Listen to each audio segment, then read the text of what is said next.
Eliza May Austin. I've got a coffee with me this morning, so hopefully we'll get off to a decent start and I'll be able to pronounce everything I'm trying to say. So,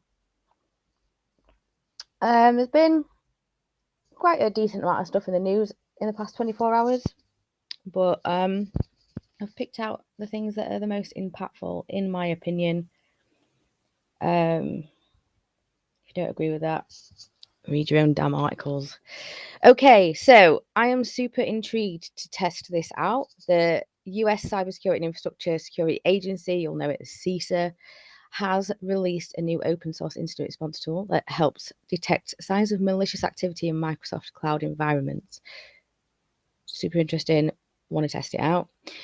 So this is, they've called this Untitled Goose tool. I don't have an explanation for why. Please don't ask me. It's been developed specifically to look at Azure Active Directory, Microsoft Azure, Microsoft 365 environments. It's a Python-based tool, and it can do all kinds of incident response related stuff, and it can also dump out telemetry information, and generally, from the looks of it, do pretty much what you'd expect an IR tool to be able to do, but on a wider scale, because it's able to do it for an entire Microsoft Azure environment. This looks to be open source, looks like it's free. If you've got the resources and the time, I suggest you test it. It sounds great. It sounds absolutely fantastic, and kudos to them for doing that. Okay, so the next thing I want to talk about, again, it's another tool. It's super impactful. I'm never ever going to talk about, this is a news channel, but this is news. I'm never ever going to talk about vendor related products unless they've been hacked or something like that. So this is MITRE, so the MITRE Corporation, great reputation. This next tool I'm going to talk about, if it's anything like at the scale of the MITRE attack framework, I am definitely interested in it. So MITRE have quietly released a cloud-based platform. They're calling it SOT, System of Trust. And this is, again, another framework that you can sort of study and enrich your, as I understand, I've only just read about it. I understand that you'll be able to use it as a framework to like enrich what you're already doing in terms of supply chain management. So it might sound a bit boring, but let's think back to the SolarWinds attack, for example. If something like this was available, would that have happened? Maybe, maybe not. So what they're proposing to do is they're providing 14 top-level risk areas related to suppliers, service providers, and suppliers of suppliers, I believe, and are including things like financial stability, cybersecurity practices, the risk of a product being able to be counterfeit, so copied, that kind of stuff. So pretty cool. Like I say, I'm a big fan of the freebies that MITRE release, and it's something I definitely want to play around with. However, I do think risk can be tricky to quantify. I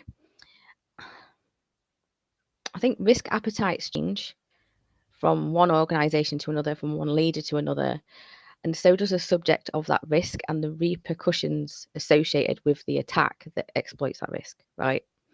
I'm not entirely convinced that a 14-stage checkbox exercise will capture that level of thought and that level of nuance that's involved.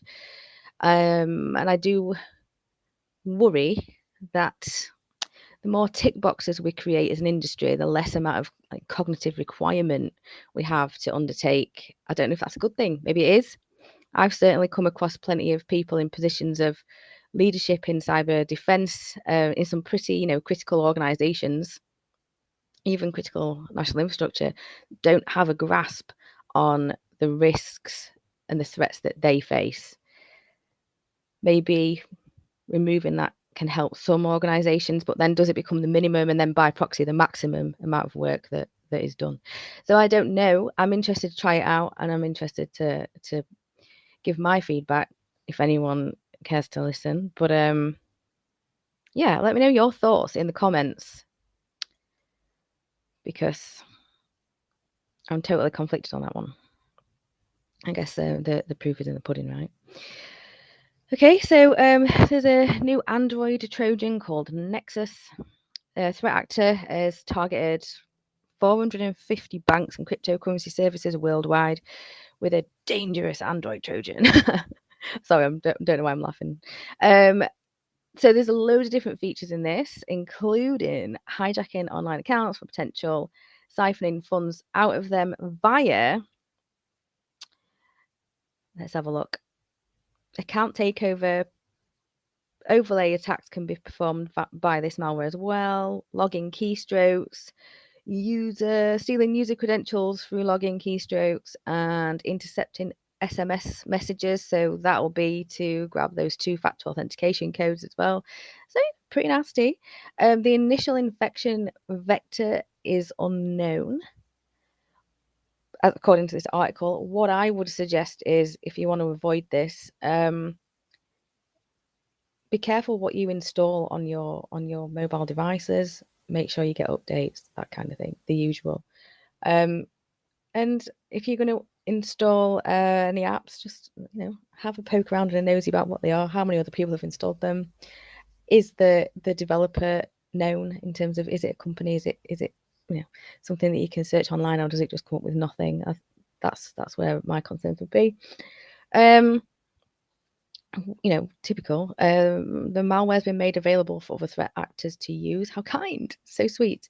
As a new malware as a service program that's popped up. So if anyone doesn't know, malware as a service is you literally pay a subscription every month, or one-off, and you can have some malware and you can play around with it and you can hack people. How wonderful! And no skill is involved whatsoever.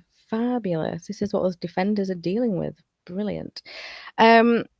So this program, MAAS, so malware as a service, if you the terminology MAAS, it's not the planet and it's not the chocolate.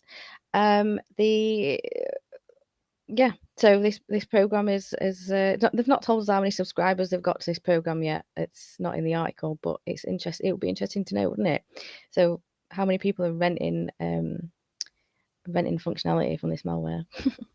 It's crazy. If anyone's curious, it's said to be $3,000 a month, which is a couple of UK grand.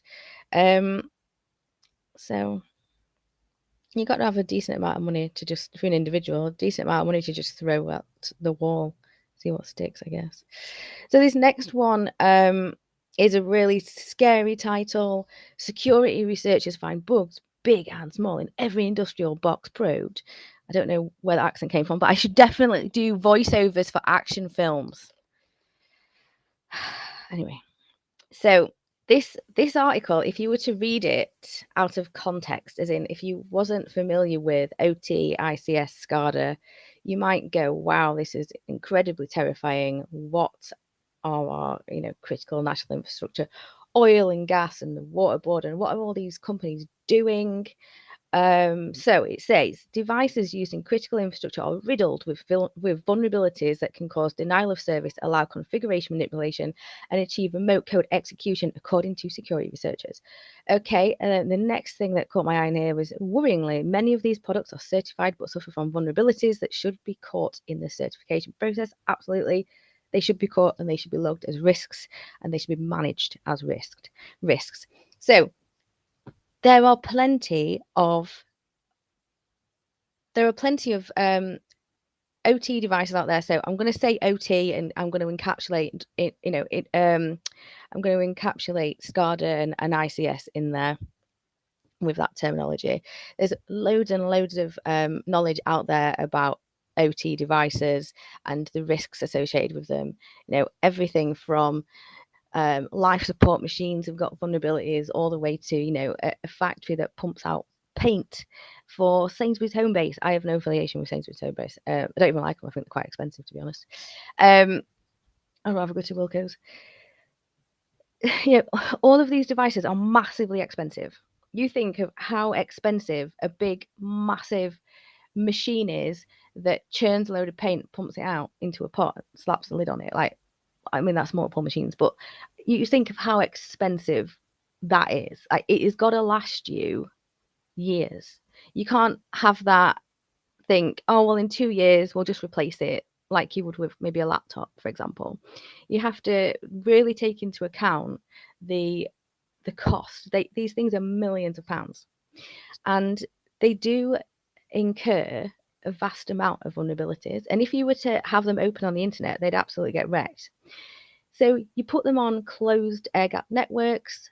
That's not always perfect, but sometimes it's decent enough. A lot of the attacks that would be bombarded at these machines wouldn't be relevant anyway, so they wouldn't be able to affect them in a lot of ways.